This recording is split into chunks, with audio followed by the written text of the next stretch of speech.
July 16th. I would ask Callie, no, Callie's not here. I'll tell you where she is in a minute. I would ask Joelle to note roll call.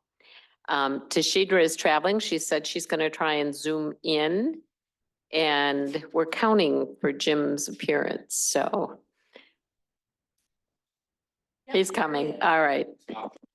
All right, we'll have to give him a little bit of harassment again. Oh, there's Tashidra's on now too. All right.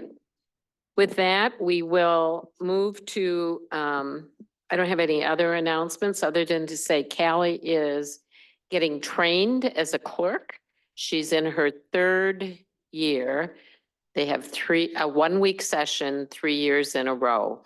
And this year she'll get her certification, so she'll be fully certified and back with us. So we wish her well with that. And I would entertain a motion to approve the minutes from July 2nd, 2024. I'll move to approve. We have a motion by Jan, Second. a second by Bill Landgraf. If there aren't any edits or corrections, all those in favor signify by saying aye. Aye. Aye. Opposed? Motion carries. I don't know, Tashidra, did you vote? I am not permitted. Did you vote, Tashidra? The host is, I can't unmute myself. We hear you. Oh, then yes, I did. I said aye. Okay, thank you. All right. Oh, look who's here. Who's the stranger in the back of the room? Hi. I think with Robert's rules, if there's no vote, it's counted as an aye automatically. If I'm not mistaken. All right. Well, we'll ask Al about that. That's how I knew it, Al. Whenever nobody I'm not- spoke up, it was just counted That's as an the aye. case. I'm not sure which Don't unmute. dreamland you're dreaming from. All right.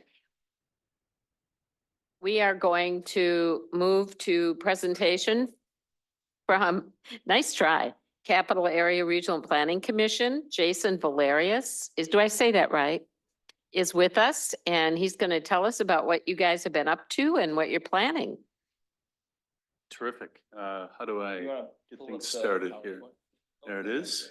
And who's anyone running this besides me? Or is this me? All right. Can we get your mic up to you? Yep. How's that? Okay. I am going to launch right into this and kind of race through. There's quite a bit here, but I want to make sure we have time for questions. And so Alex is going to nudge me a couple of times as we get close so I don't burn up the time just talking.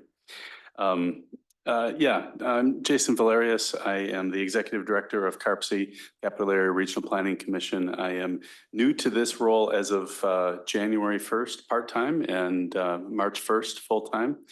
CARPC has been around in its current form since 2007. This is the first time since 2007 that CARPC has had an Executive Director. We've had an agency director, but there's some staff departures and reconsideration of the options. The decision was to try again to bring on an executive director. So here I am. With me here on the photo is David Pfeiffer, who's our current chair. We are one of 9 regional planning commissions in the state. We're the only one that's a single county. And I can get into that a little more in Q&A if you're curious, but most of them are multi-county.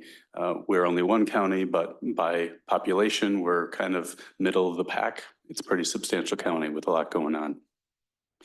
When I talk about what CARPC does and what our roles are in the region, I've been talking about our 2 buckets.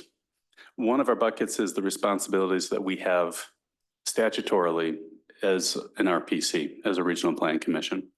And so what the statutes indicate is that we have responsibility or rather the opportunity, I should say, in this list of 4 items to do research, to prepare maps and charts, to adopt plans for the physical development of the region, to publish reports, to provide advisory services on planning problems to local governments. But the statute goes on to specify that the creation of a master plan for the region is something that we shall do. So that's a duty that we have, something we're expected to do, is have some kind of master plan for the region. Also, it's very specific that our duty regarding advising communities such as DeForest is very explicitly advisory. So we don't have any authority over issues of land use for the most part. And I'll get into the one sort of possible exception to that. But we are an advisor. We act in an advisory role on development issues. Under this role and requirement to make a master plan, back in 2017 to 19, there was an effort to reach out to people all over the region and to do a visioning process, and that resulted in a lot of participation and a lot of comments about the future of the region and preferences for how we as a region manage growth, the growth that continues to come. And all of that input rolled up into the regional development framework. So the plan that was adopted back in 2022 that encapsulates all of that public input. And this is the master plan for the physical development of the region. It could be compared to a comprehensive plan, but it is not a comprehensive plan. It doesn't attempt to be a comprehensive plan, nor to in any way replace the plans that you and other communities have. Some of the things that it does, it identifies some big picture goals around climate impacts, around economic opportunity, and around natural resource conservation.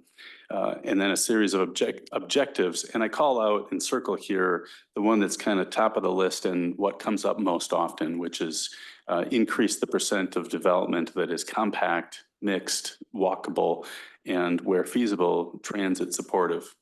And so compact development is kind of a core idea, core objective of the regional development framework. And then there are some strategies in it, and I'm just calling out a couple of the small numbers, big picture strategies that are in this framework. So one is focusing growth in centers and corridors. And here we have a map of the region. As you can see, it's a fairly low resolution map. We're definitely not at the parcel level in the way that you are in your comprehensive plan.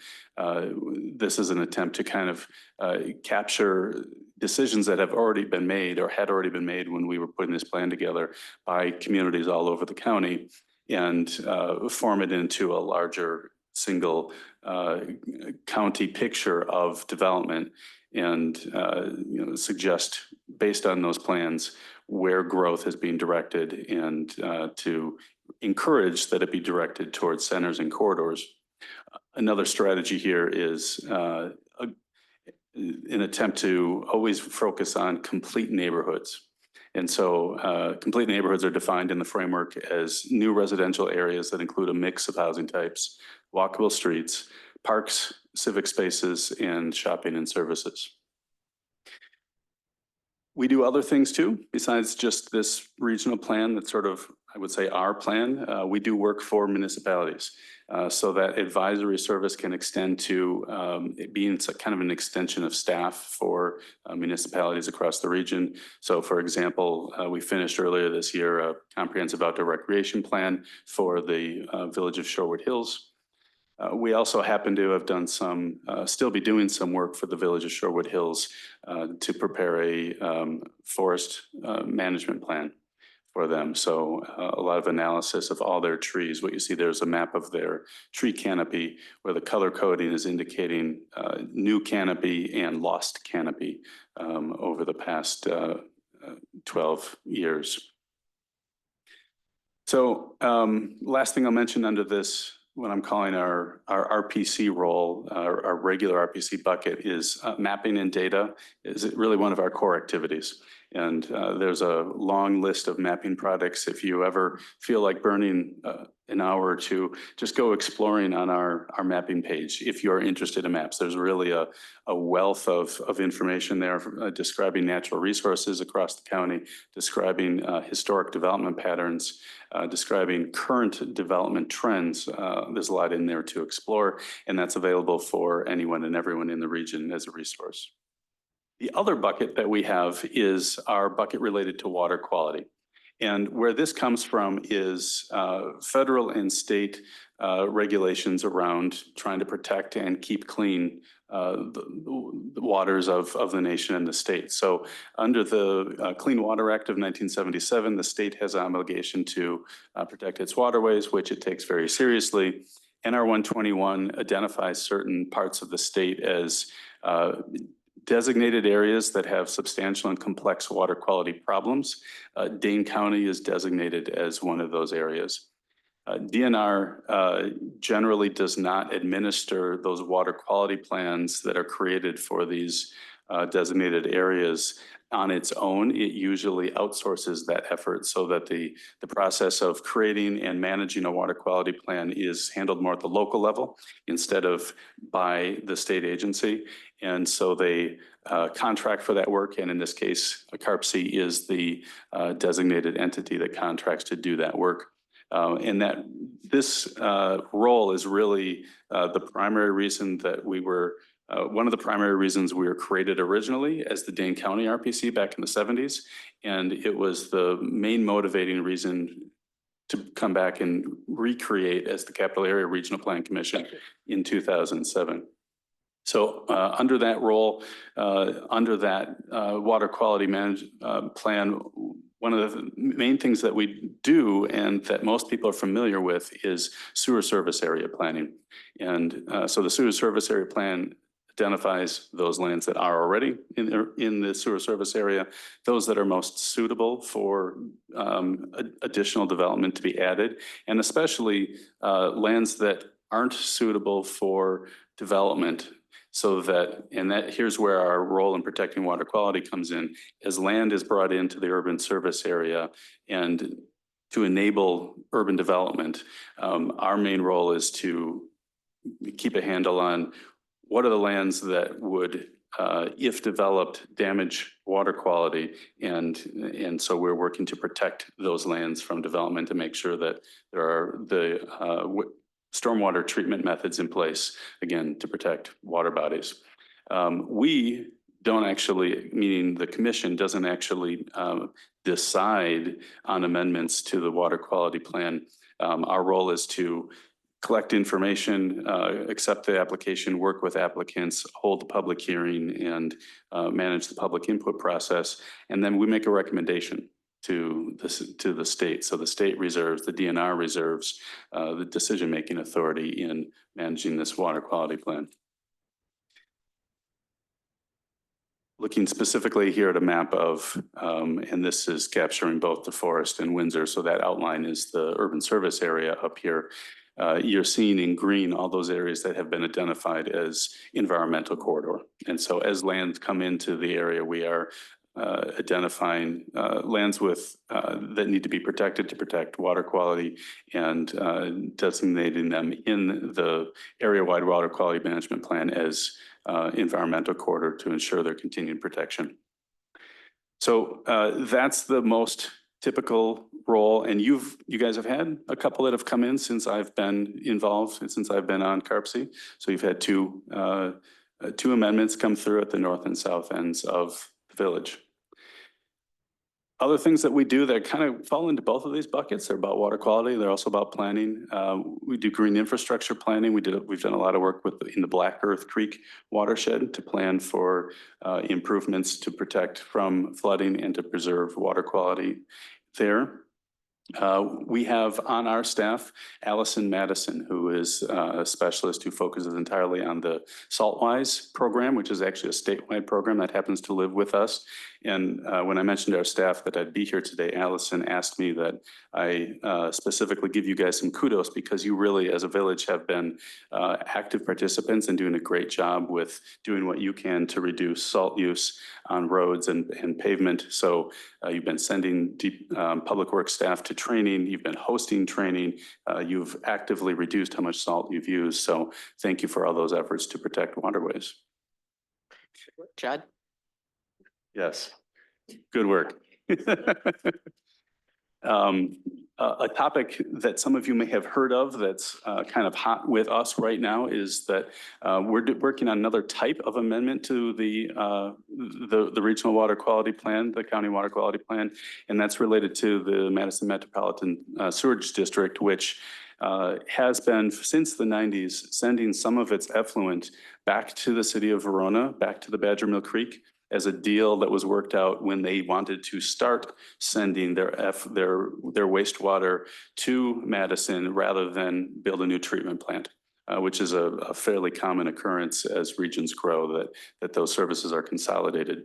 More recently, phosphorus has been a focus of regulation to try to take nutrients out of water bodies and prevent problems with algae and reduced oxygen that make it hard for both animals and humans to use those waterways. The effect that that's had is that the Badger Mill Creek, meeting the regulation for Badger Mill Creek, was evaluated, and the preferred option from MMSD is to just stop sending water back that way. And they have asked for amendment to the water quality plan to allow that discontinuation of that effluent to flow back to Verona. The challenge that has been identified and the objection coming from residents of the Verona area is that in part because of that flow of water, that creek supports a pretty good fishery, including trout, which are cold water species, which is, on the one hand, a surprise and a real testament to what MMSD has been able to do to treat that water effectively, but also it becomes a little convoluted. MMSD tried turning off the water for a trial basis and to see what would happen. And folks noticed right away that the water levels went down and improvements they'd made to the creek for fish habitat were now not in the water anymore. And so there's some objection to this discontinuation of flow. Our role here is, again, as I said, kind of evaluate it to the best of our ability and to facilitate a public process and make a recommendation to the DNR. And so we're working our way through this right now to try to sort out how that creek is or should be classified and whether it's an appropriate outcome if it's concluded that it meets the standards that are in place, but it no longer supports cold water fish. So I could talk about this for hours because it's been taking up a lot of my time lately, but this is a hot issue right now with our organization. Some other things that we do right now that are active, working with the town of Bristol on a comprehensive plan update. We do help municipalities with comp plan updates.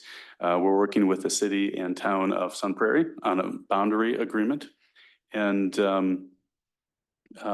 before I came, I asked Alex, what questions any of you might have about CARPC, about the relationship between CARPC and the village, or more broadly in the region. And he shared a couple of those, and that he heard back. And I'd say that everything I heard is related to growth, is related to the pressures and the tensions that are caused by the continuing growth that we have seen for decades and continue to see here. So one of those questions was, and I've kind of paraphrased, but can CARPC help with the border relationships that are frayed by growth pressures? And the answer is yes, absolutely. I was just talking about our work on a boundary agreement, and that is an example of something that we can help with. We can be conveners and facilitators for boundary agreements.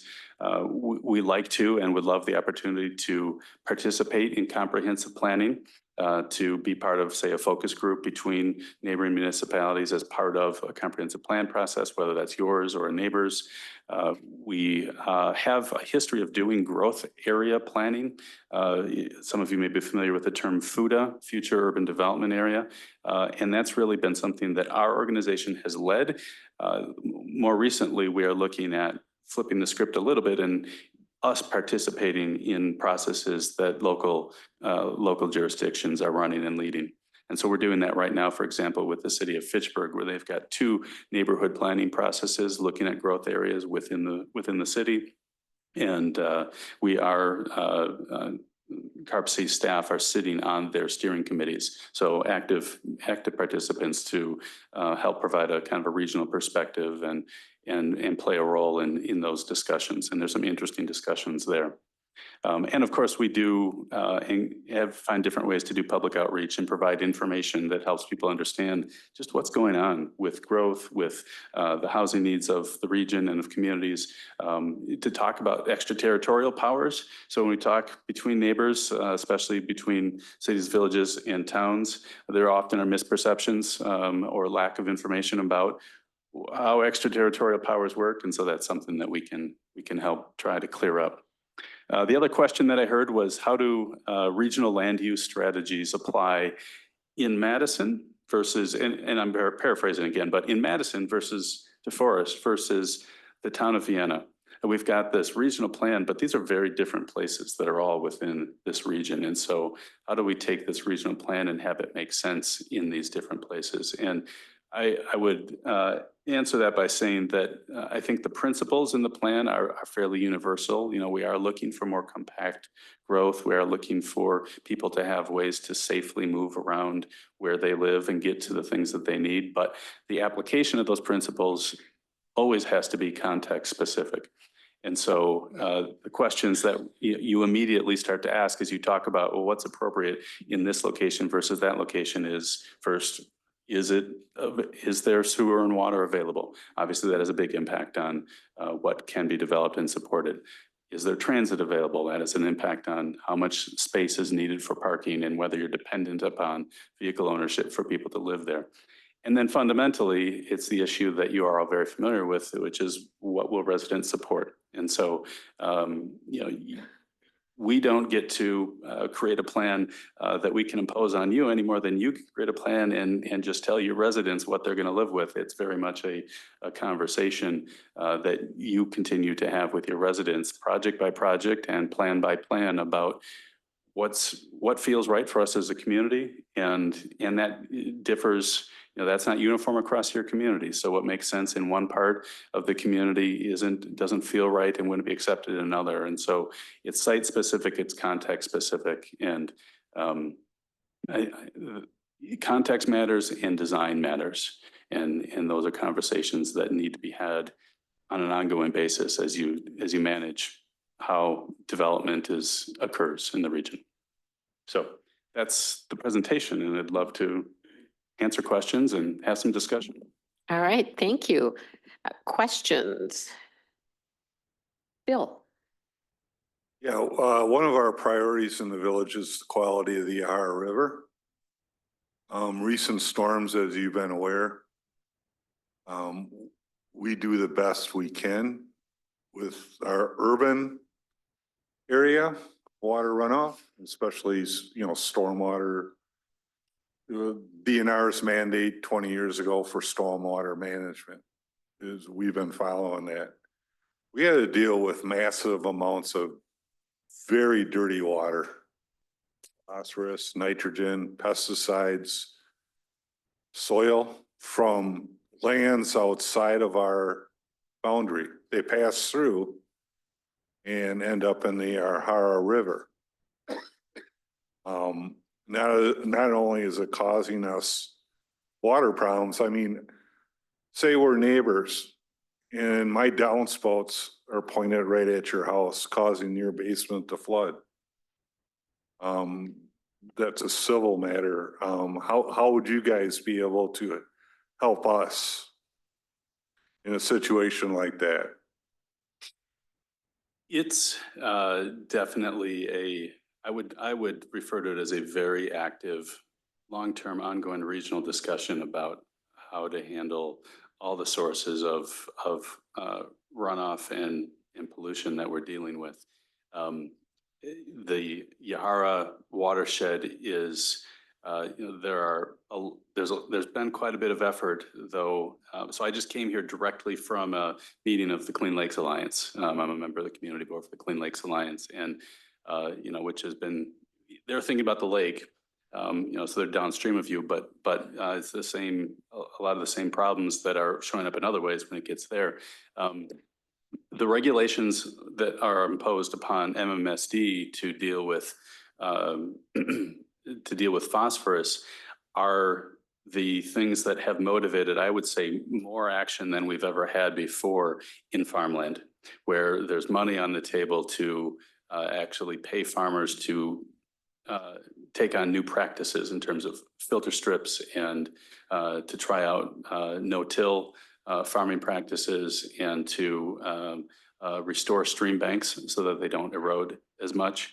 I think we're definitely interested in kind of talking more to hear some of the specific concerns that you're dealing with and to see if maybe there's opportunity for, I don't know what kind of watershed plans are in place right now and what, where the opportunities are to keep moving the dial on this. So I guess the bottom line, that's a lot of words to say. I think a lot has been done and there's a lot more to do to try to manage what's running off of all the lands. As I know in Middleton, there was a substantial involvement with funds for the Pheasant Branch Creek, the surrounding farmlands. We have the problem here. We can't control, on the other side of 51, we can't control that water. The quality, quantity, and the occurrence, we can't control, 5 inches of rain. Right. But we need some kind of assistance because it's going to happen again, whether in 5 weeks, 5 years, or 100 years. As you know, the 100-year floods are now, they've been coming every A little more frequent years now. than every 100 years. So those figures have been adjusted too. But Correct. it's just, we're going to look for help in the future. Thanks. Thank you, Bill. Other questions? I had one. Can you talk to us a little bit more about compact development? I should know that, but I don't. I'd say it's as simple and straightforward as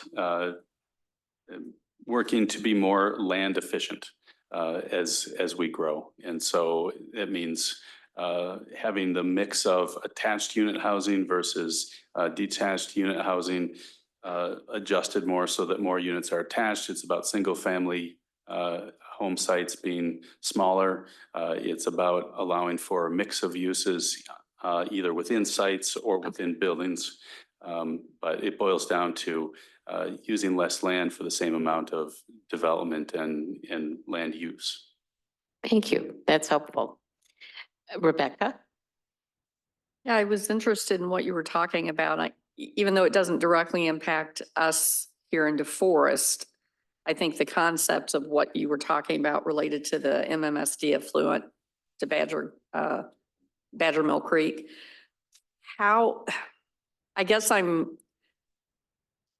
Educate me just a little bit here on this one. Love to.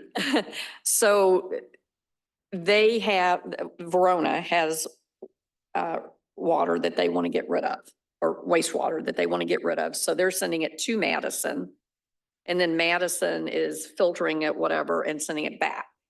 Correct. Okay, and Madison or MMSD is saying they think that it's not worth it. Is that what I'm understanding? And that's then in turn, they're trying to adjust the flow that goes back to Verona, which is then affecting their creek and their waterfowl. Yeah.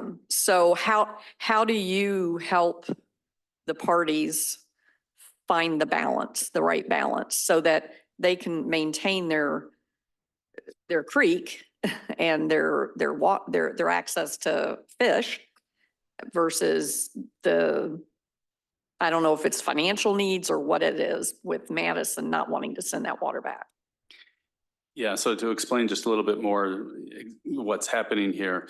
Back in the 90s, they wanted to stop, they didn't want to build a new plant to meet new requirements because it was going to be a lot more cost efficient to pump their wastewater to the Nine Springs plant in the city of Madison, which is, I think, the same thing that DeForest does. Verona, correct? Correct. Okay. Exactly. This is the Verona. And the agreement at the time was, yes, we'll allow that, but because you're in a different watershed, we're concerned about drawing down the groundwater in your watershed and not having the groundwater base flow for your creeks. And so to make sure that we're putting that water back in that watershed, we're going to pump it back. And so they're required to pump it back. The phosphorus regulations are applied separately to each of the water bodies that MMSD discharges water to.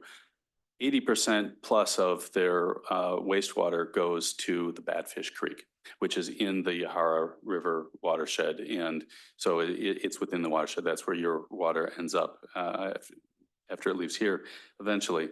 The other water, that water that comes from Verona, from the Badger Mill Creek watershed, is pumped back there.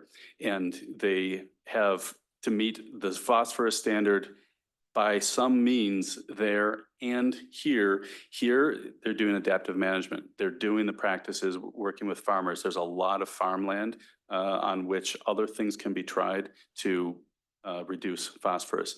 There is a small watershed without much farmland in it. That isn't, and this is the current topic of debate, something we're working through with the DNR right now to try to sort out if that in fact is more viable than was previously believed. But it was understood by MMSD based on guidance from the DNR that they couldn't use adaptive management. They couldn't find other ways to get rid of phosphorus, leaving them with two choices. Either they could create a new treatment mechanism at the plant, which would cost, they estimate, about $24 million, or they could just stop sending the water back there. And that would then solve the phosphorus problem. Our role is to try to get all this out on the table, give people who feel that this is going to be damage to the creek a chance to explain how and why, bring new information to the table. And we're still working through it right now. So one just follow-up question, hopefully it doesn't take very long. Another alternative would be for Verona to build their own treatment plant. I don't know how feasible that is, but I guess my question is, how are they figuring the cost and environmental factor? How are they balancing those? Is MMSD leading the way saying we're going to do whatever we want? Verona, you're screwed, or what? Verona doesn't really get a voice in it other than being a stakeholder in the process. It was initially a decision by the MMSD Commission to decide this is the route that we're going, but that's not the end of it, because it also has to be an amendment to the water quality plan. And that's not the end of it, because they also exist under a permit that is supposed to be renewed every 5 years, and they have to have the whole works approved in that too. So this is a multi-stage process that we're in the midst of right now. Thank you. Good questions. Other questions? Bill Chang. Jason, back to the topic of compactness and development. So there's kind of seems to me kind of two different schools of thought here in regards to compactness and density.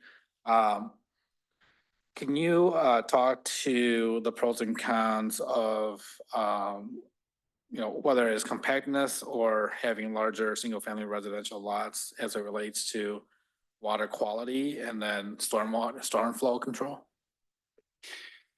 Sure. So what are the dynamics? What's the relationship between development patterns and water quality, water body quality?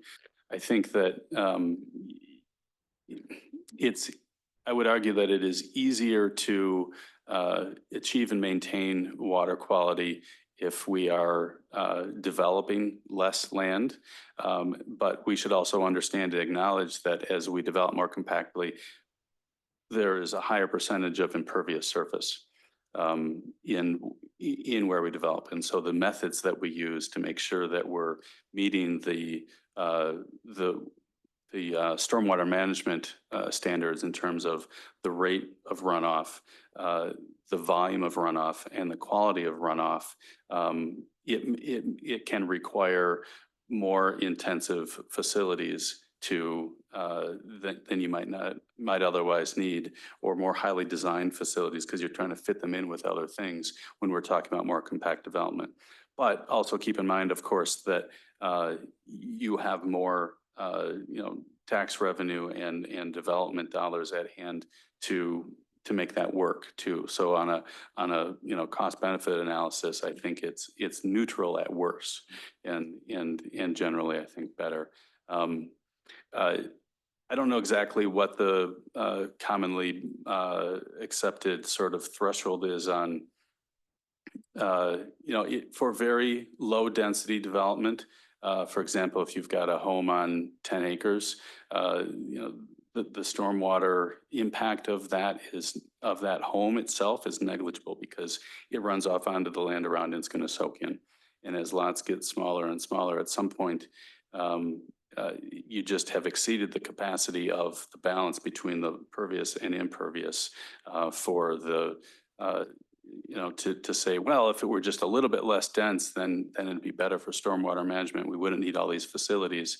The scales at which or the densities and the style of development that we're talking about here. So anything that I think that you would be willing to approve and put on public services here in the village is at a scale where you absolutely have to have ponds of various types to manage that water. And so there's a dynamic there, but it's not as if by going more dense, we are worsening water quality. It just affects how we design and how we fit the pieces together on the water quality protection methods. It's a tense issue in many communities because not all our residents want it to be dense and more together, and others do. So becomes a tension always in making plans. All right, other questions? Otherwise, we have another major item on our committee of the whole agenda, and I would like to thank Jason. I think the one other question that I had was, is there a charge when you come out to work with a community? So our rule of thumb is that we kind of look at what the level of effort is. If you ask us for something and it's something we can do within a couple of days of staff time, that's not something we charge for. If it's more than that, if we think it's a more extensive effort, we would probably ask to sit down and look at what's the cost going to be and can we work out a contract for it. Great, thanks. All right, well, thank you for joining us. You know, there's lots of things going on in DeForest and we're thinking about planning all the time. So it's good to know what you do. I Thank know. you. Thank you for the opportunity. I really appreciate it. All right. We will move on then to the initial 2025 budget presentation by Carol and Bill. Here we go. For those members of the board that haven't had their individual meetings yet, anything you can do to schedule them would be helpful for Bill and Carol. The meetings are good and they're helpful. So if you can, that's wonderful.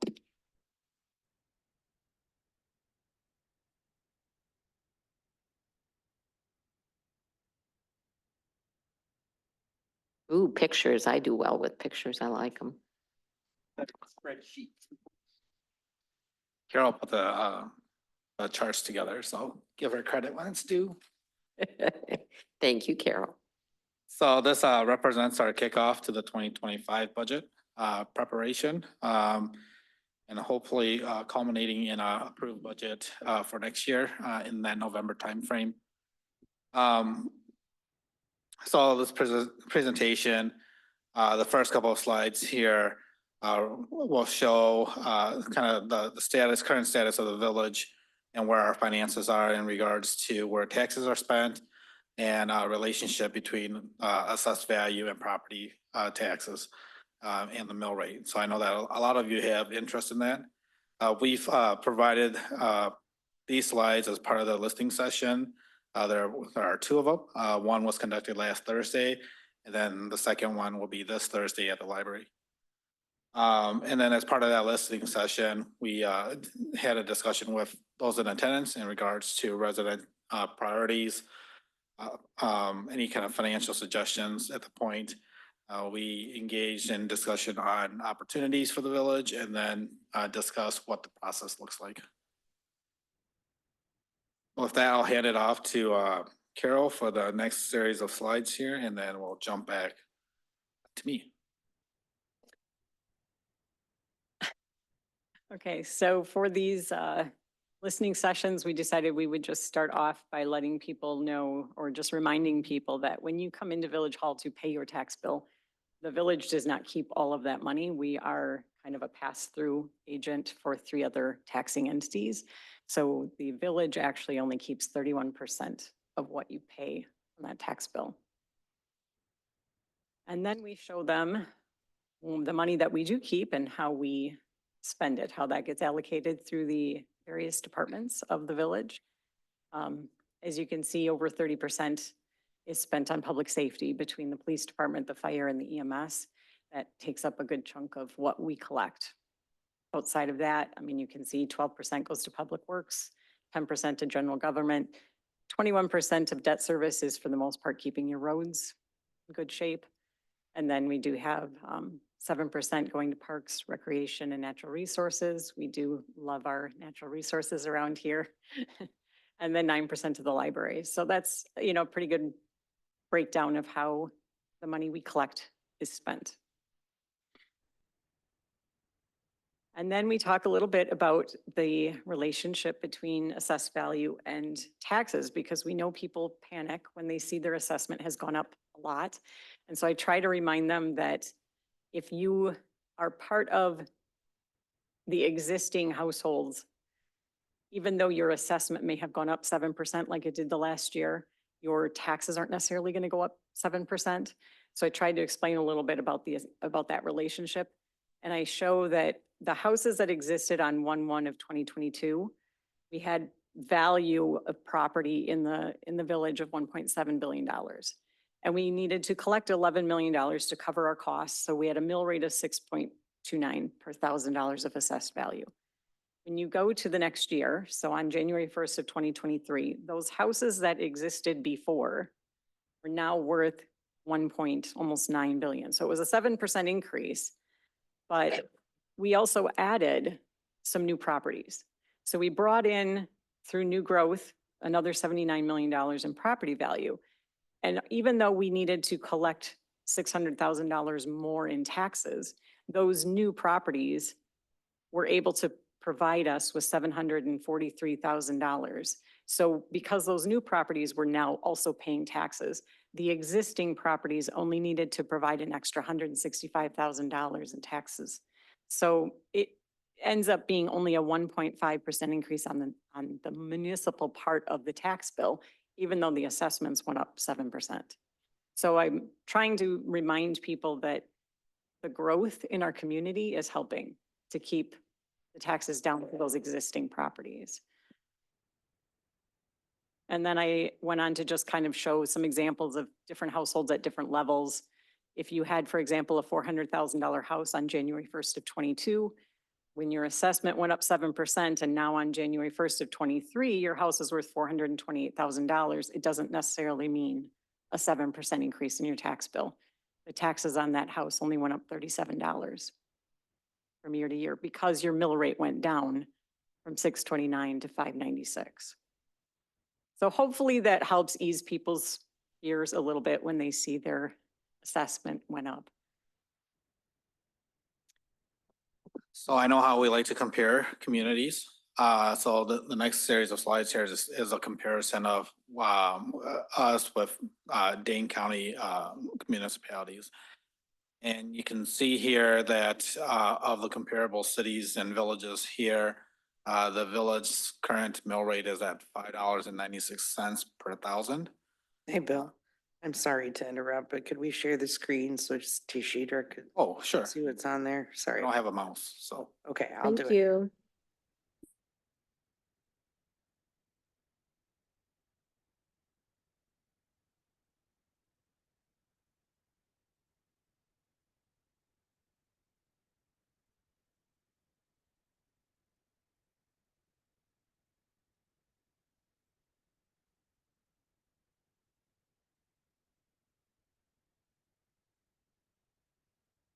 And then the reason why that mill rate is a little bit higher than comparable communities is directly related to the amount of expenditures that they budget within that year and the value of the homes in the community. So when you look at this map, I mean, this graph right here, this chart, it shows that the forest at an average of $404,000 is comparable in housing value to Sun Prairie, but those two are the lowest ones in Dane County. And then this here shows the differences in where the communities spend their money. So for this example, we simply took Windsor because Windsor's our neighbor, and Wanakee because Wanakee is a growing community, often gets referenced in our meetings here. So you can see across the general sections of government here, the different comparisons. You'll note that we often get compared that the Windsor's mill rate is a lot lower than ours. But keep in mind, as you look at the graph here, they have a minimal expenditures in looks like library, community center, other their public safety is low. Park and recreation, natural resources is low. So again, it's an example to show that there are different priorities in different communities and villages. And oftentimes when we compare the mill rate or we compare, what the total expenditure budget is, it's hard to do so without knowing where the priorities are. There we go. And then this chart just kind of shows the overall numbers in each of those communities, the differences between the amount of taxes collected and the assessed value and then the mill rate. So the first column is the Village of DeForest. Second column there is the Village of Windsor. And the last column there is the Village of Wanakee. You'll notice that the Wanakee mill rate at $5.04 is significantly lower than DeForest. However, their spend is more. The requirement for taxes is more, but their the equity or the value in their community is about $100 million more than, or 1.1 billion more than ours.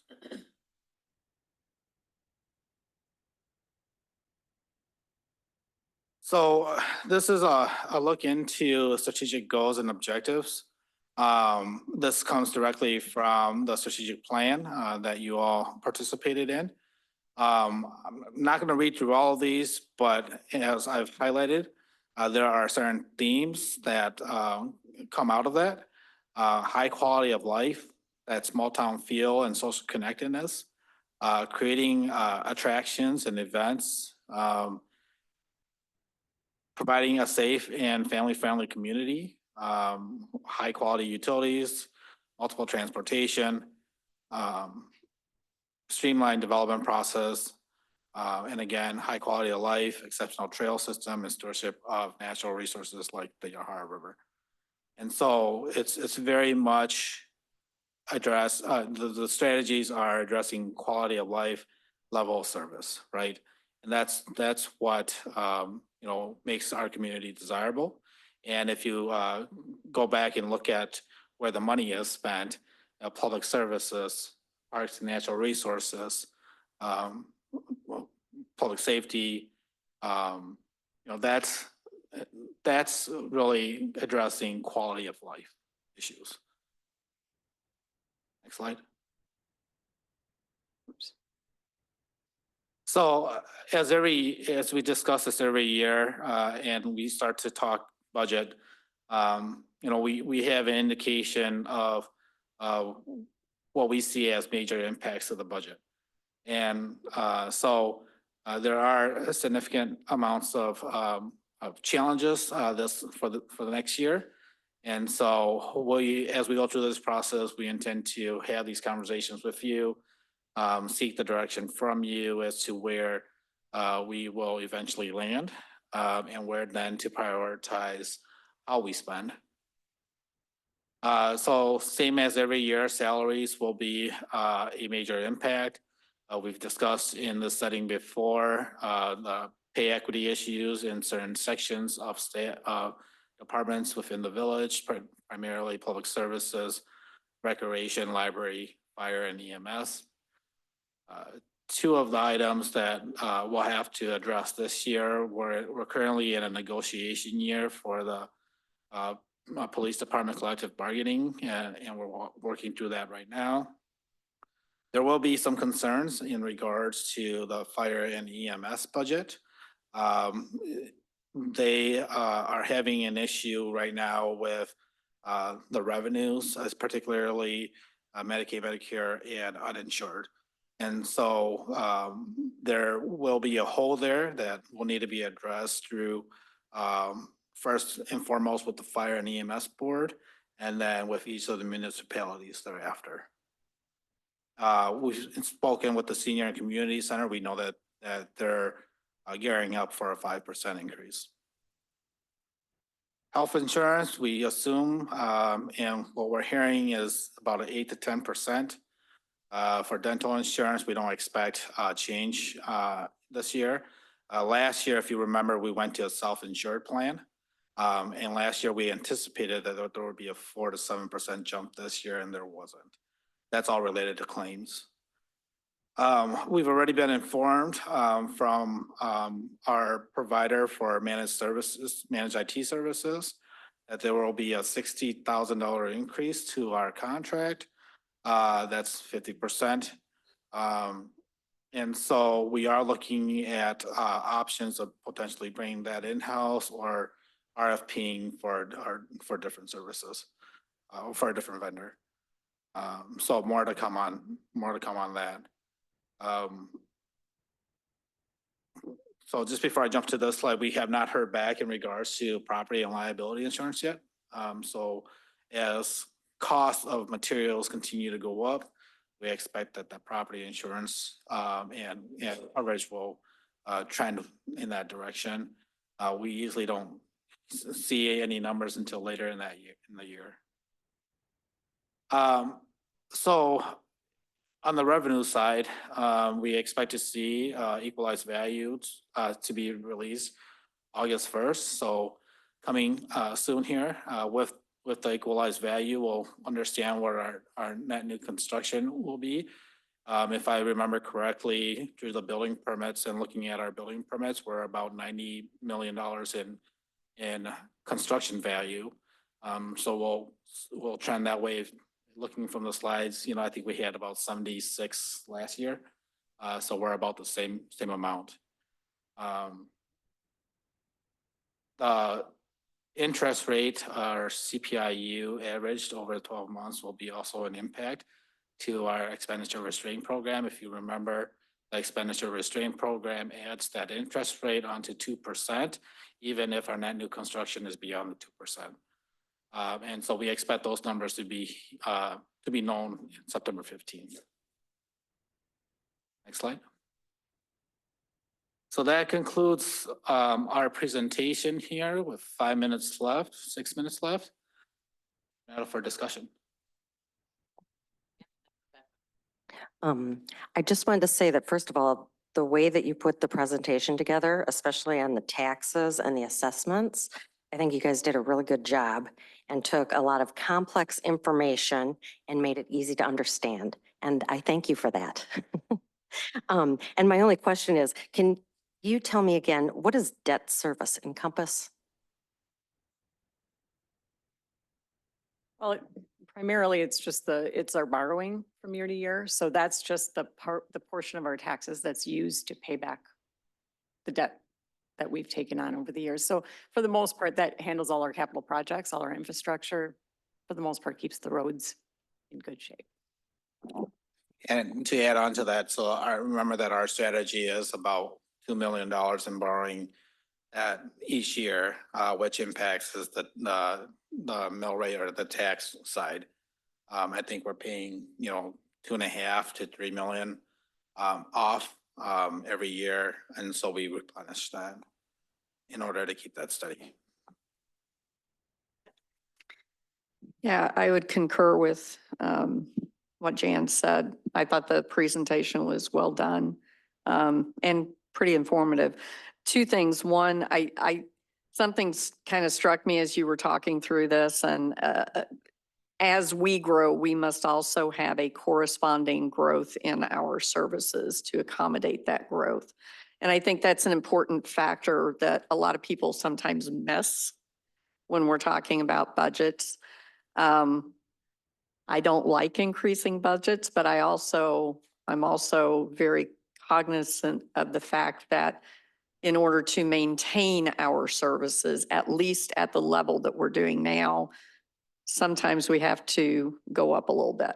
The one thing that I think the vast majority of people in our community are absolutely clueless on is understanding expenditure restraints.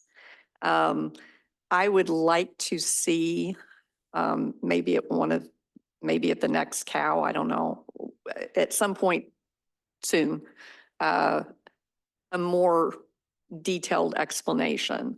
I mean, while I have a kind of understanding of it, I'm more informed than the normal public person, and they're clueless. And I think we really need to have this conversation with the folks so that we understand exactly what this expenditure restraint beast is all about, because it's an issue that we have to deal with every single year. And so. You got your hand up?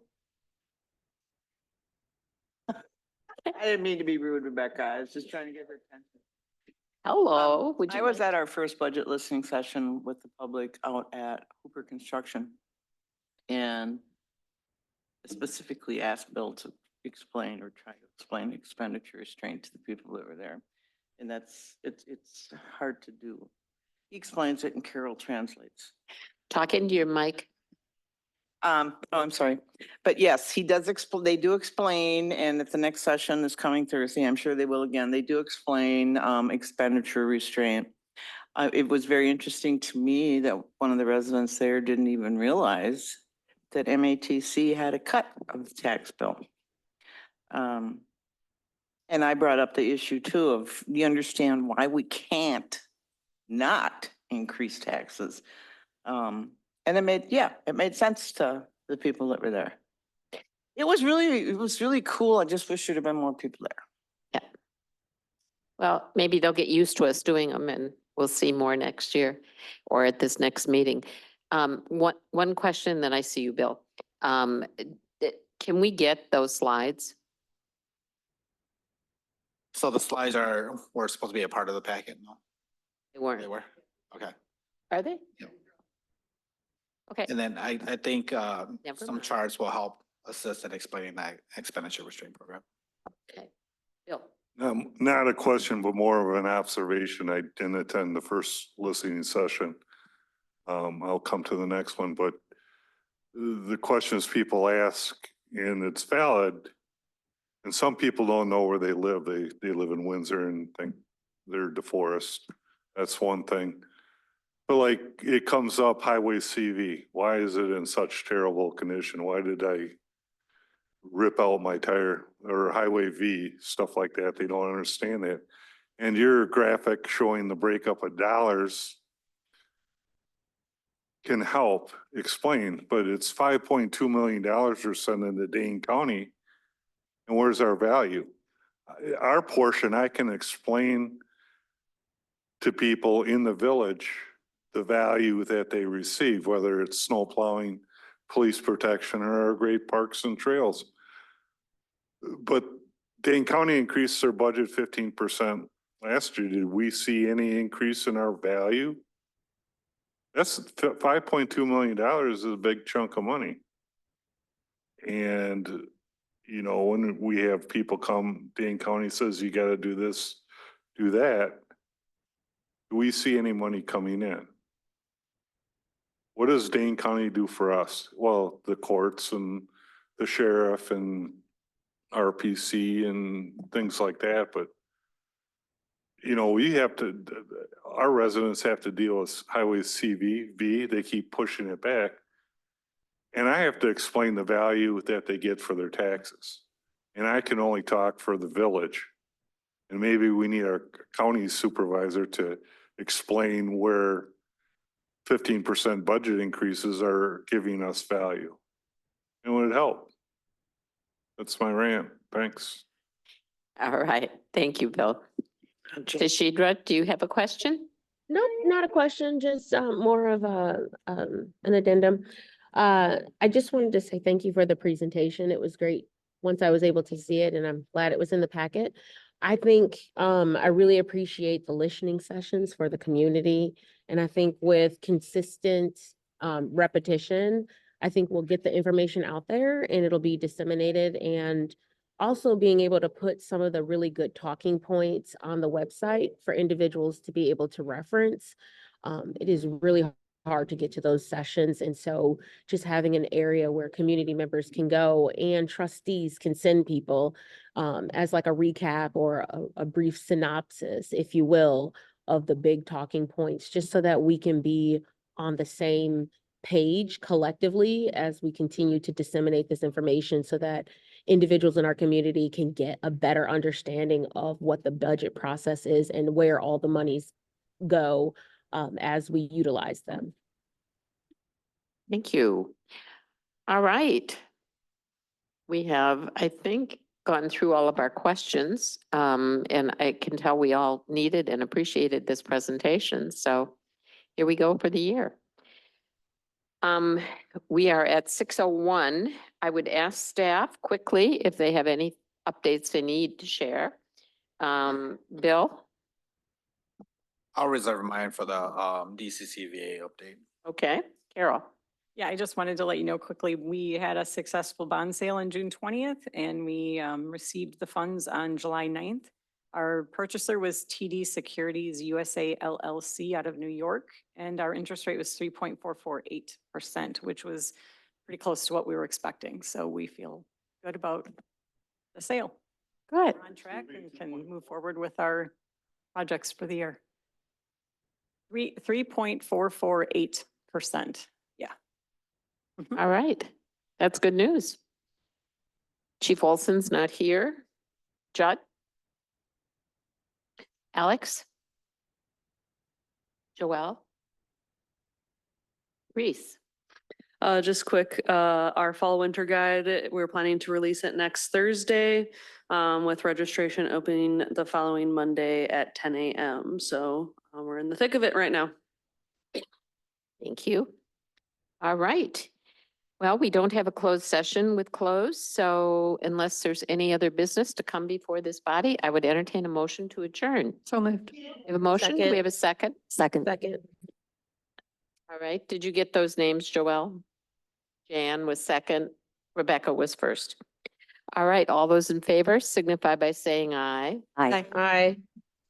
Opposed? Motion carries. We're adjourned at 6:03 PM. And we will take 5 minutes before. So that the water. He's here. I'm here, present. All right.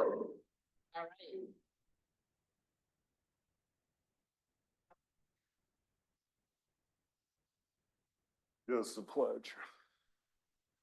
Oh.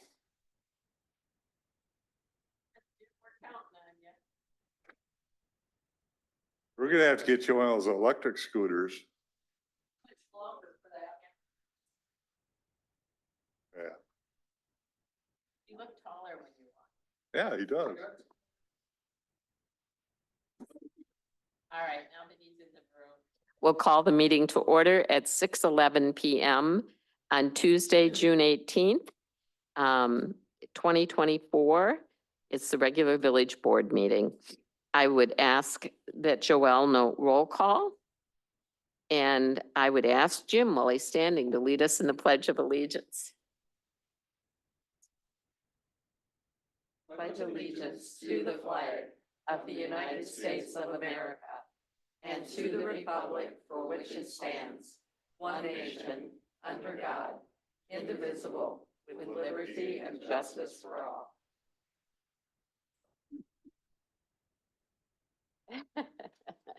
Play ball. I always want to say amen. All right. Announcements. The village board will convene into closed session pursuant to section 19.851E of the Wisconsin statutes for purposes of deliberating or negotiating the purchasing of public properties, the investing of public lands, or conducting other specified public business whenever competitive or bargaining reasons require a closed session. Tonight, negotiation of a development agreement with Quick Trip, Inc. in consideration of a tax incremental financing request from Central Land Company 3 LLC. All right, we'll move to our consent agenda, and I would ask if anyone wants to separate either item. I do. If we could separate 5.2 out. Okay, with that, I would entertain a motion to approve the minutes from 7/2. So moved. We have a motion Second. and a couple of seconds. All right. Are there any edits, corrections, or additions? If not, we'll ask Tashidra to be unmuted, and we will, all those in favor signify by saying aye. Aye. Aye. Opposed? Motion carries. Thank you. So then we'll move to the approval of the cigarette license application. This is a cigarette, tobacco, and electronic vaping device retail license application to Z and MN Inc.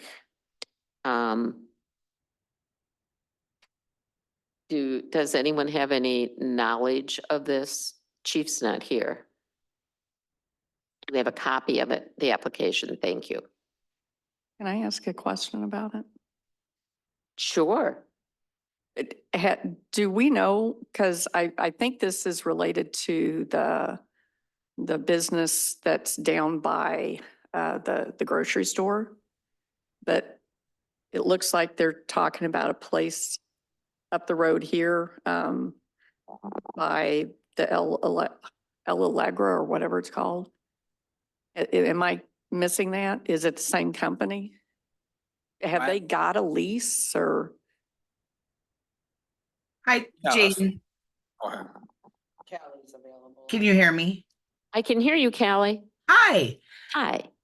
Okay, a little clarification on this. It is the same person that owns the DeForest Smoke Shop down by the post office.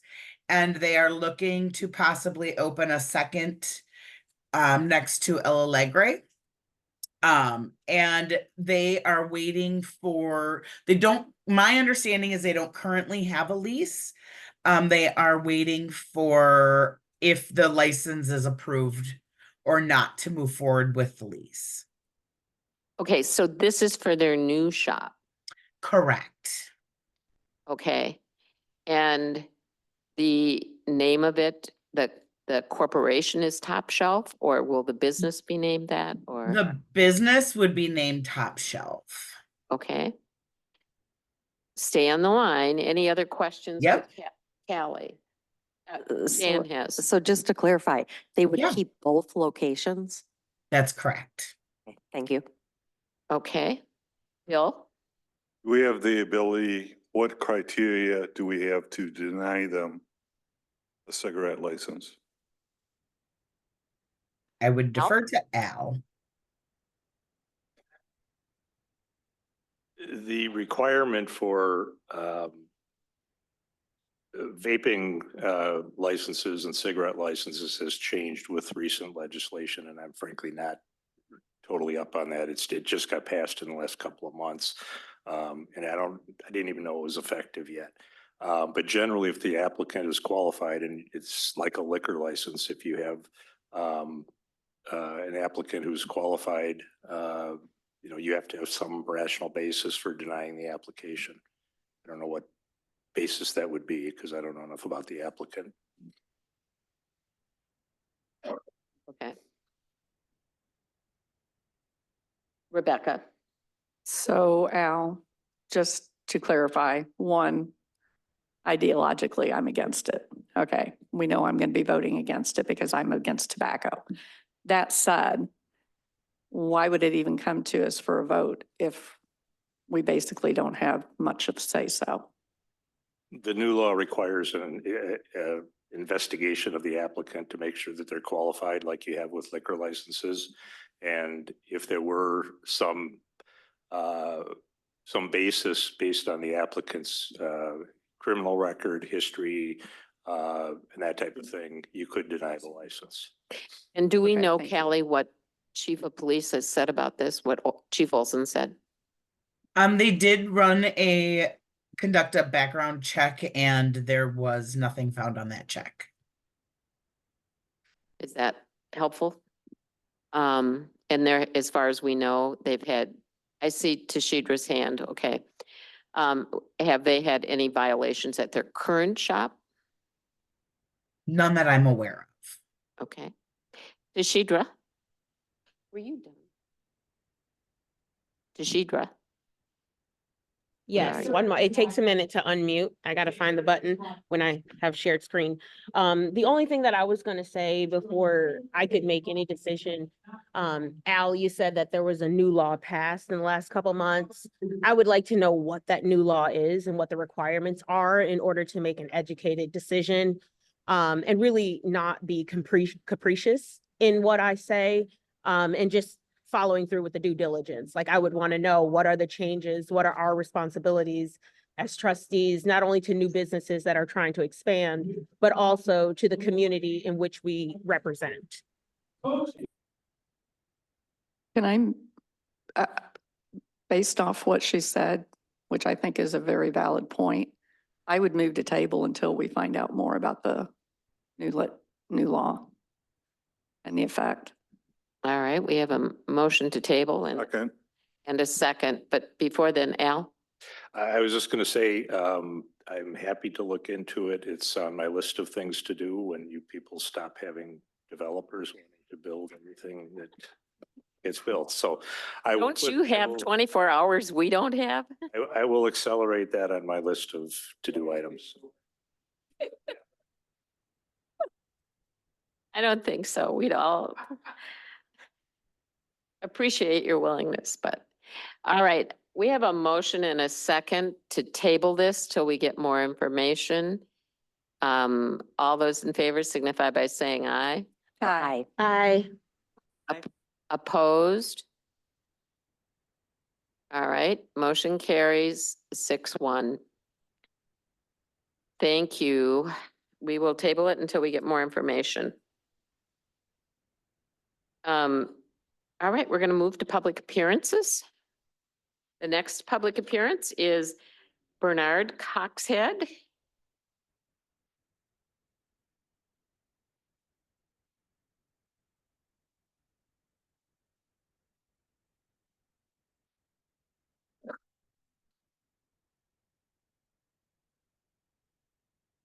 Please bear with me. I have a breath issue, so if I cough or something, you'll come in. Get the mic real close. Please bear with me. I have a breath issue, among issues that take place. So sometimes reading becomes problematic, but I'll do my best to get through the 3 minutes. Well, if you want, just summarize it. We all have it and we can read it. Well, no, I would like to put it into the record if you don't mind, ma'am. It's- Okay, just so you know, this will go in the record. Thank you. We'll attach this, so. Thank you. Madam President, trustees, I was going to appear tonight to express continued concern over a lack of progress Hello, being made. just- Oh, I'm sorry. Bernard Cox said 809 Liberty Drive, the Forest. Okay. I was going to appear tonight to express continued concern over the lack of progress being made in rectifying the public safety concerns surrounding the Pin Seekers project. However, given the horrific failed attempt to assassinate President Trump, my concern about what will most certainly be a knee-jerk reaction to all legitimate public criticism and decent or dissent toward public officials. I have firsthand experience right here on this board meeting where discussions and criticisms of the board's actions or private conversations with speakers were inappropriately viewed as threats. I remain convinced that the recent events will be used by some to silence earned criticism and disagreement with public officials and actions at public events. Fear is a very powerful statement to the democracy. It usually has more layers of distrust and insulation of public officials. While this is totally contradictory to the intent and purpose of conducting public meetings and encouraging of suppression of citizens' desire to participate, often disagreement of criticism of public officials is deliberately or politically misinterpreted and deemed incivility or threatening. In fact, it's most just a method of public intimidation to deflect criticism or disagreement using security as a shield. It usually becomes obvious when those being criticized or disagreed with get called out and forget just what the role of representative public officials are. Given how locked out public input has become here, using procedural policy as a cover for actually hearing real public input, it's become evident that current policies and procedures regulating public comment is very effective in squashing any meaningful in public input. There's possible solutions other than making public meetings minimum security facilities or backdoor social medium catfights. Lawfare bureaucracies are running rampant in the rest of the political cycles. It would take more than 3 minutes to present even a single solution. I prefer to present those suggestions publicly, not in a one-on-one backroom meeting that is out of public eye, like many issues handled in the forest offline. I would be happy to be placed on your agenda for an open and frank discussion over DeForest Public's input policies and practices. But that would require the shield of protection to be lowered and allow bidirectional colloquy between elected officials in a public open forum. It would possibly allow the dissenting view with an opportunity to question public officials on the record. I have addressed this board many times now and stated that I am not your adversary, but I am your customer. Your time is done. Exactly my point. Can he finish that one sentence, please? Sure, we can read it. What, I'm not sure. Thank you. Thank you. Everybody has this statement and can read it, and it will be attached to the record. All right, there's no other appearances, so we'll continue. There are no presentations, there's no old business, so we'll go to new business. Public hearing regarding the proposed vacation and discontinuance of Lindy Lane in the Village of DeForest, Dane County, Wisconsin. All right, I will open a public hearing on this matter at 6:24. And I would ask Brandy, do you have any opening comments? I do, yes. Thank you. So I would like to note that the applicant for the vacation petition is available on Zoom as well as their attorney from their team. But I just want to give a brief overview of the purpose of the vacation during the public hearing portion. And then I believe the next item on the agenda is some action on this item. So the property owner, Vienna DeForest LLC, I think somebody is working on getting up GIS. Can we do that? Sorry. Thank you. Bill, is it Bill? Thank you. Thank you, Bill. Bill's pulling it up. So just so you can give an idea of the area that we're talking about. So this is on the west side of the interstate south of the Pink Elephant. I will say that Access Dane has been having some issues with their layer system for GIS, so it's kind of hard to see property lines and things like that today. But they've submitted a petition to vacate Lindy Lane to enable consolidation of 2 lots, and then the portion of Lindy Lane to be vacated to be all included in a single lot right off with public access from Hickory Lane. A CSM, certified survey map, and easement releases have been created, and they're currently under review by Dane County village staff and consultants. And that CSM will come before the Planning and Zoning Commission at the next P and Z meeting for recommendation to the village board for approval of that CSM as well. So that will be following up. What that CSM will do will combine all of those lots together, removing that Lindy Lane portion of it.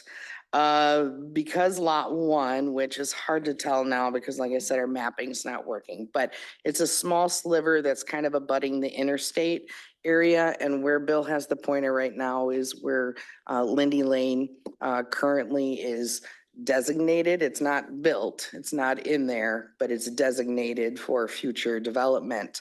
So we're looking at removing that designation so then it can just be combined as a lot and they'll have access from Hickory. But the lot that abuts the interstate is a separate lot, and you cannot have a lot that doesn't have a road access to it, which is why the combination of all 3 of them together. So that's the petition for the road vacation. I'd be happy to answer any questions if there's any more questions that would be had. Otherwise, we can close Close the the hearing. Rebecca? I think I'm going to reserve my questions for when we're Yeah, discussing. makes sense. Okay, and there's nobody here to appear, so, Not a formal public appearance. Like I said, there are some members of the petitioner's team available, the attorney and the property owners as well, if there are additional questions, which might make more sense under the actionable item. I think so. Okay, so we will then close the public hearing at 6:28 PM. And we will continue with our agenda. I guess we're not going to be shopping on Amazon now. We're going right back to a regular meeting. Yeah, I apologize. It's hard to tell when the map system's not working. We rely too much on technology. Or apparently when a mouse decides to die. It's too bad because it's Prime Day today and tomorrow. What's that? I said that's too bad because it's Prime Day today and tomorrow. Oh, boy, that might be why everything's going down. I've never understood that. Anyway, let's continue with our agenda. We'll move to item 10.1. I did. Did you get the time? Resolution 2024-067, a resolution to vacate and discontinue Lindy Lane in the village of DeForest, Dane County, Wisconsin. So with that, the resolution was in your packet. And I would ask if there are any questions regarding the resolution or the matter. And Rebecca and then Jim. Can you bring the GIS back up so I can see it? Maybe make it smaller so I can see the whole area? Okay, so right now there's 3 lots, is that correct? No, it's 2 lots. It's 2 lots. I can, Yeah, don't worry about Yeah, I'm if you doing- can't I'm get the doing it with my layering, left don't worry hand. about that. Just kind of use your cursor. yeah, so Lindy Lane Right, is here. The lot 1, and I'm not 100% accurate with the boundary, but this would be the second parcel back Okay. here. So you've got a lot here and a lot here, plus the Lindy Lane designated area. So all 3 of those would be combined into one Okay, so here's my question, and I don't think I have a problem with this at all. I just want to make sure I'm completely understanding. Why, what is the purpose of them? Why are they wanting to, if that's public knowledge or not? I mean, is there a purpose for combining them into one versus having them as three different lots for development? And I mean, why would we want to do this? Can you? What's the benefits? What's the not benefits? The developer's purpose for combining the lots is to have one large lot that can be marketed as one large lot, or it could be subdivided probably in a different way than it is divided currently. So it depends on the needs of individual buyers. If somebody wants to come and buy the whole thing, that's probably preferable from their standpoint. If somebody comes in and says they want 3 acres, they would probably want a particular 3 acres that would then be carved off by a CSM for that development. Okay, that makes better sense. I appreciate that explanation. I'm sorry, one of the things that I failed to mention initially is that, so the petition for Lindy Lane, based on your approval, then like I mentioned before, it'll be going to the CSM stages. If you approve the petition tonight for Lindy Lane, it doesn't go in effect until the CSM is approved and recorded, right? So we won't do anything, there won't be any effective things with Lindy Lane until the CSM is approved and recorded. So in case something happens in the next, I don't know, a couple of weeks where, you know, they decided not to do it, we wouldn't have to undo what we're doing right now. Okay, Jim. I was just gonna make a recommendation to approve the resolution 2024-067 as written. Second that. We have a motion and a second. Any further discussion? If not, all those in favor signify by saying aye. Aye. Aye. Opposed? Motion carries. Thank you. Thank you. Item 10.2, ordinance 2024-017. An ordinance approving a certified survey map dividing land for a quick trip satellite campus located between Highway 51 and the current Pepsi Way terminus, Village of DeForest, Dane County, Wisconsin. I'll make a motion to approve that. Is there a second? We have a motion and a second. Is there any further discussion? Just, Rebecca? do we have CSMs or is this to approve them to get the CSMs? That's where I was a little bit confused. The CSM is included in the packet. Oh, I didn't see that. Where is that at? It was part of the draft, Oh, the draft ordinance, okay. That's why I could. but don't ask me, Not I'm the one who logged. missed the whole presentation in the packet, so. No, I had seen the packet, but I guess I had missed that part of it. Thank you. Thank you. All right. If there, Jim, you have a question on your, Yeah, I want to bring it up for discussion. I don't think it's gonna change anything, but you got North Town Road. We have it, say, a rather long connection now, 19 all the way up to Highway B. I just want to be certain that the North Town Road that is coming off of Pepsi Way be connected to 19. And I think or last time I mentioned this, it said it's mentioned in the agreement, but I personally would feel better if it was shown as a future road easement or something on the CSM, but I don't know if it's too late to do that already.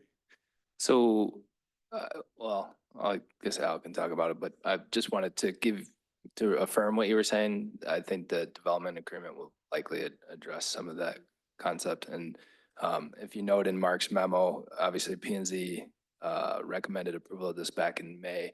Part of the reason why it's before you this far back is because this is highly linked with the development agreement. So the two kind of go hand in hand. And I think they'll probably address that comment, but I'm sure Al will provide further insight. I was just going to say, the development agreement requires that provisions be made for that road to be extended before there's any development north of what they're proposing in their first phase.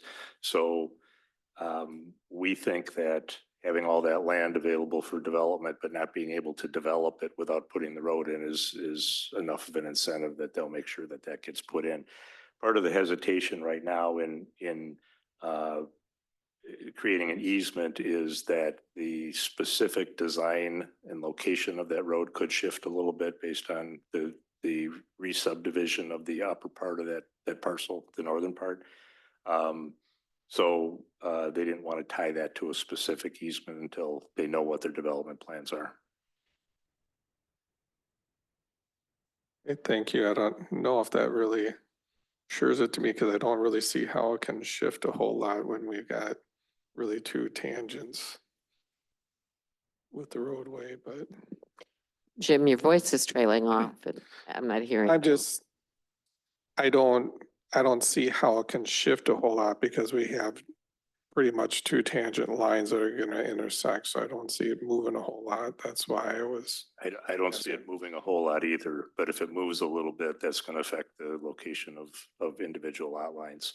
The curve could be further to the west. There could be a double curve to get back to that tangent. I don't know what they have planned, and I don't know if they have a specific plan until they've got, until they lay out the actual lots that they're going to be creating. Can you clarify too? You said, I think there's a line that if they go north, that it gets connected, they can actually develop to the south of that line, correct?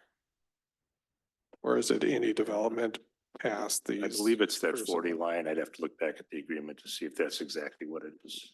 Okay. Thank you. First Bill and then Rebecca. I have a question about the analysis of Mark Roffers. Item 4, the regulations about mature tree woodland assessment and mitigation. Earlier this year, a large amount of oaks were stripped from that 150 acres. I imagine that was done before the sale. Yes. So they aren't subject to that. I've had citizens concerned about that. What's going, before they knew what was all going on. So that was, they're able to do that. And that, I thought that was it. And I see by shaking heads, it was permissible, but in people's eyes, their perception. And now they're only going to have to do 2 for 1. I mean, it just. The trees down there were harvested by the prior owners before the sale. Quick Trip had nothing to do with it. So when Quick Trip bought the property, didn't have any trees for preservation and not many in that area. So it's not subject to those requirements. Okay, I can explain that to people then. Thank you. Rebecca. Yeah, thank you. On the CSMs, I am not a CSM guru. So I'm just trying to get my eyes wrapped around what I'm looking at. On the first and the second and the third one. It looks like there's like a cul-de-sac right there in the middle. Is that a cul-de-sac? That's a. It would be. Cul-de-sac.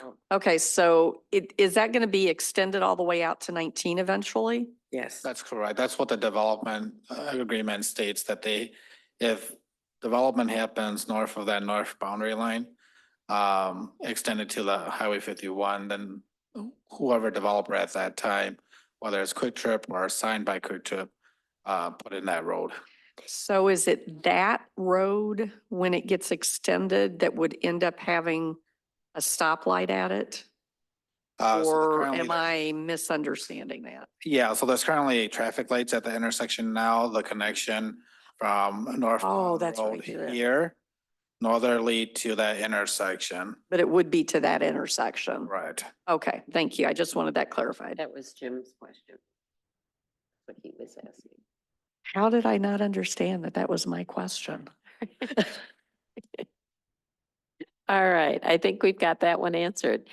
We have a motion and a second on the floor.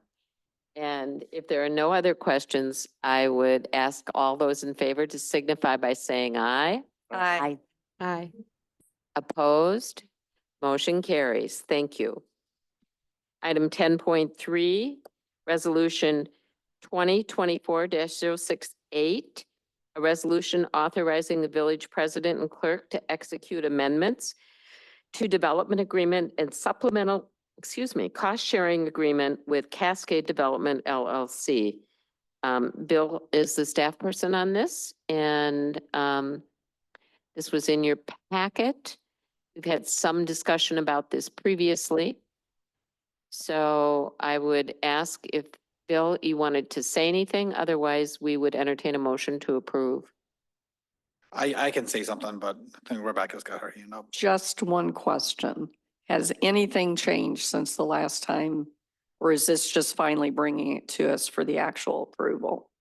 Yeah, so since our last meeting, nothing's changed as far as the proposal, so I'll just remind everyone here. So currently the village has a development agreement and a supplemental cost share agreement with Cascade Development for the forest yards, particularly in this case for the traffic lights on Highway 51, Metro Drive and Williamsburg Way.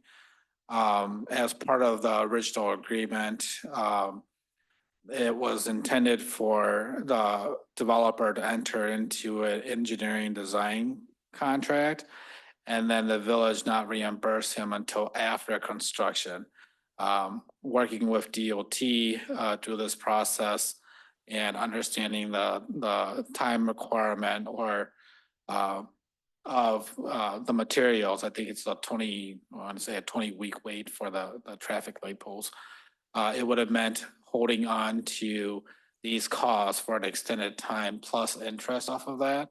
And so the developers made the request that as he enters into the contract, that we utilize the funds from the bond that we've issued to him to pay off the engineering costs after the engineering costs have been submitted, instead of holding on to those costs and repayment through reimbursement at the tail end of. So what it does is it doesn't obligate us to any additional funds than we previously agreed to. What it does do is it saves us a little bit on interest costs, as we would have had to reimburse that cost and interest at the very tail end. Move to approve. All right, we have a motion. Do we have a second? Second. We have a motion and a second. Any further discussion? If not, all those in favor signify by saying aye. Aye. Aye. Opposed? Motion carries. All right, item 10.4, Resolution 2024-069, resolution authorizing the village president and clerk to execute an assignment of development agreement with Pleasant Hill DeForest LLC. Move to approve. Second. We have a motion and a second. Is there any question or discussion? If not, all those in favor signify by saying aye. Aye. Aye. Opposed? Motion carries. All right. Communications were in your packet, unless there were questions on the check register. All right. Committee, commission, and board reports. We'll do some quick updates. Was there anything from the library? Tashidra?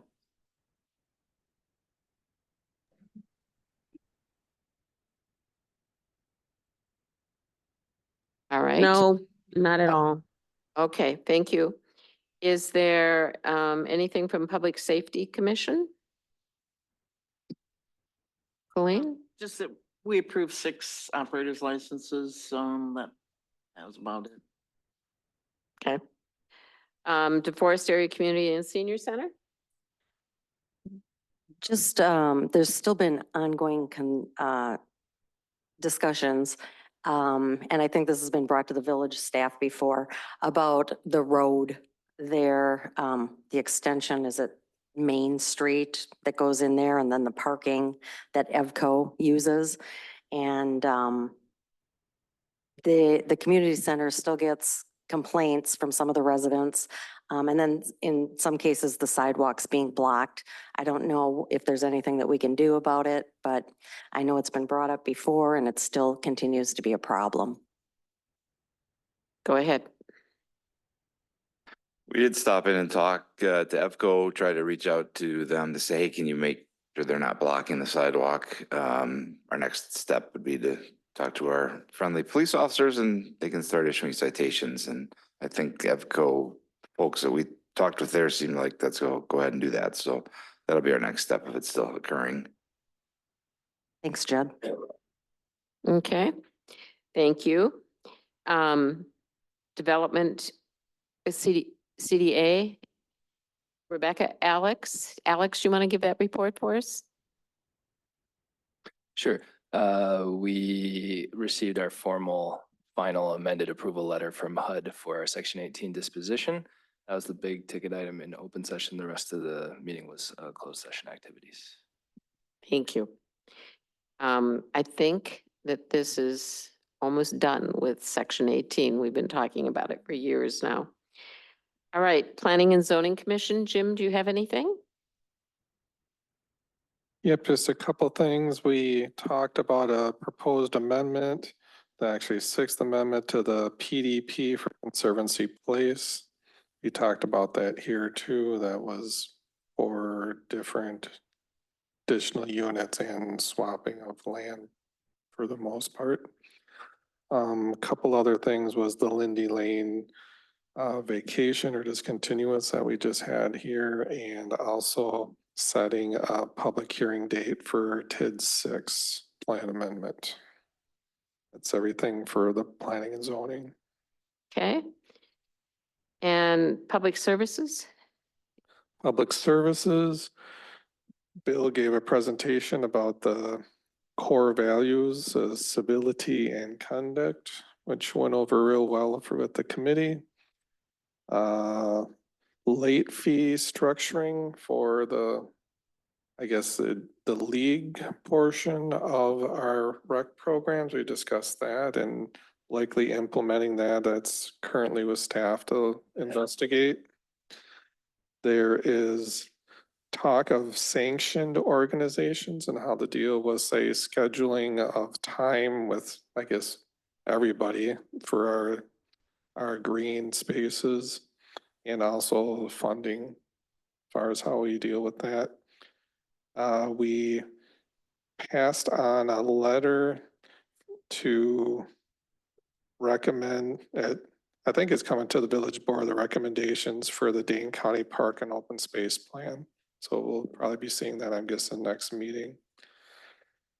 Severe weather and storm updates was very timely because we had some thunderstorms rolling through at the same time, and we shared the public land purchasing and as far as the status of where we are with those three pieces. That's everything. Thank you. The DeForest Windsor Fire and EMS District, we spent a lot of time talking about not only budgets, but the problem with collection of invoices. And also, what does that mean regarding expenditures for things like the upcoming second station? And, you know, does it push the date off? And what does all of that mean? So you'll be hearing a lot more about that. The figure is large.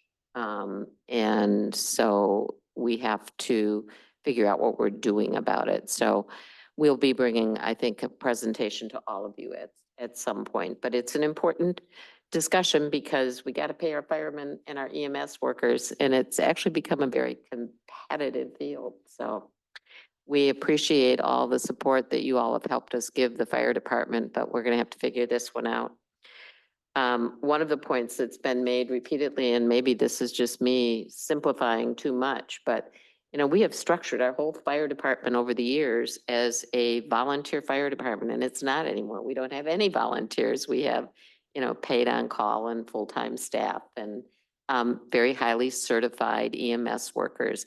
And so we may have to change how we budget and how we look at fees and structure this. So there's that. Stay tuned. We'll have more discussions.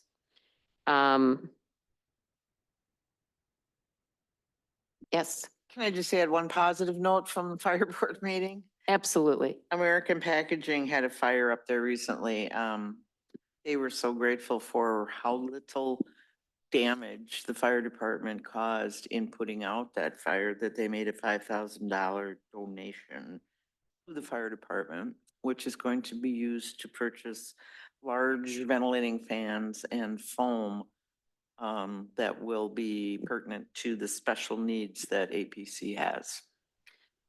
And other businesses, we can use it for others. The foam we did have was not good for water. I mean, it had PFAS in it.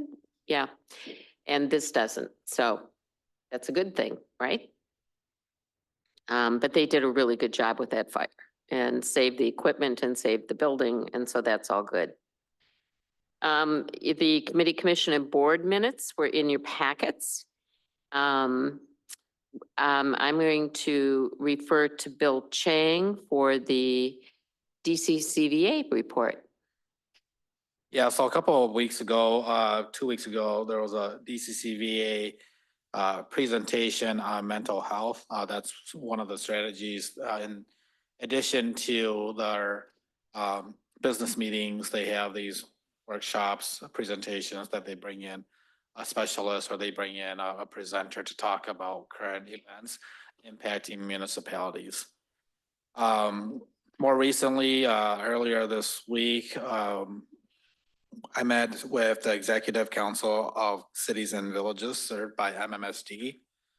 So those are all the community members in the DCCVA that are serviced by MMSD. And so currently, if you did not know right now, they are searching for a new executive director. The recent one, Mike Muka, had retired earlier this year. And one of the items that we had discussed was more transparency around the budgeting and capital improvement plan, progress report.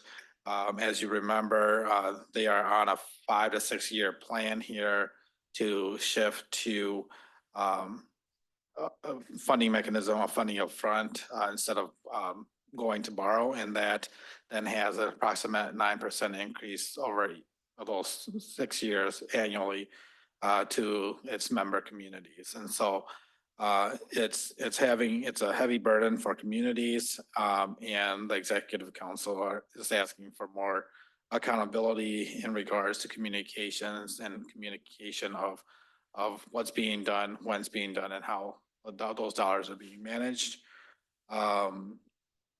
So that is currently what's happening right now as part of the DCCVA conversation with MMSD. Thank you. All right. With that, we'll move to closed session. And I would entertain a motion to move into closed. So moved. We have a Second. second. Second. We have a motion and a second. Would you note roll call for us?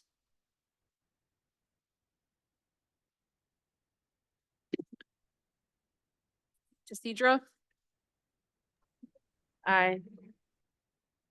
Bill Landgraf, Aye. Colleen Little, I. Jim Simpson. Aye. Jan, Aye. Rebecca, Aye. and Jane. Aye.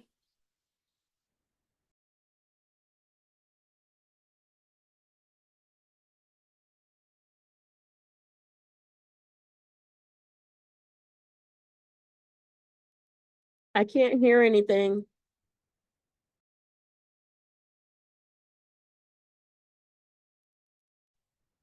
Can you hear us now? Indeed, thank you. All right. Item 16.1, Resolution 2024-070, resolution authorizing the village president and clerk to execute a development agreement with Quick Trip as we discussed in closed. Motion to approve. We have a motion by Second. Colleen and a second by Bill. If there's no other discussion, The motion is going to need to include authorization for us to fill in those blanks, continue working out the remaining issues that we discussed. Doesn't this new resolution you presented say that?